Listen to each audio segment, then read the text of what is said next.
Mandidina 900 miliara ariary ny vola efa azo raisina mitahirim-bola momba ny lalana na ny fond rutera nitatitra natao ministra ny asa vaventy Théodore Rafidiso nandritra ny filakevitra ministra farany teo. Afaka ampiasaina amin'ny fanarenana eo lalam-pirenena simba io lela vola io araka ny voalazany. Nambarany fa nahazo toromarika avy amin'ny filoha-pirenena izy hamita ny fanarenana ireo lalam-pirenena ireo mba ho azo andehanana tsara alohan'ny fotoam-pialatsasatra amin'ity taona ity.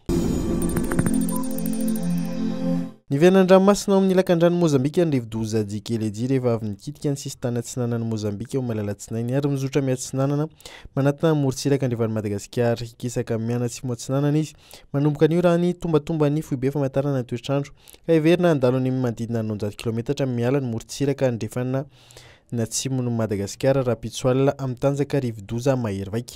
Noho izany dia mety hitatra amin'ny morontsiraka atsimo andrefana ny tafio-drivotra hoentiny.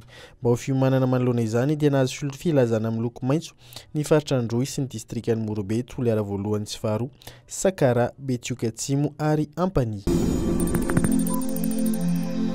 Miato ny fahatapahan'ny jiro fanimby eto amin'ny Tambajotry Resana Antananarivo efa miasa feno ny tohadrano amin'ny tompam-pamokarana Andekalika raha nampitainy jirama. Olana ara-teknika na tsy fahatomombanana famatsinana mety hitarika fahatapahan'ny herinaratra tampoka raha toa ka misy izany hoy ny jirama. Manasa ny mpanjifa ampilaza izany avy hatrany amin'ny alalan'ny laharana maimaimponina 547 na afatra manokana amin'ny page Facebook ny jirama ofisialy na afatra voasoratra amin'ny 038 830 3547 ny jirama raha misy izany.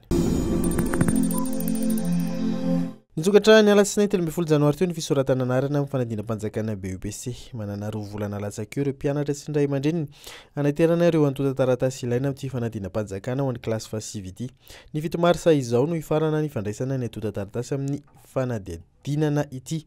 Misa 307,9 sy roa hetsy ny mpianatra ny soratra anarana ny atrika ity fanadina-mpanjakana ity tamin'ny taona 2024 7,7 amin'izy ireo no afaka raha ny ateo tanisa nampitain'ny ministera ny fanabeazam-pirenena.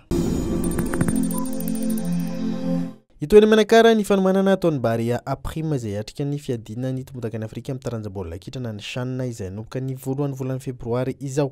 Raha ny volazan'ny Federasion Malagasy ny baolina kitra dia efa ho Manakara ny delegasiona ary mitony fanazarantena alohan'ny hatrehana ny lalao ifandraran'izy ireo amin'ny ekipa voafantin'ny ligy ny Vatovavy ny sabotsy izao.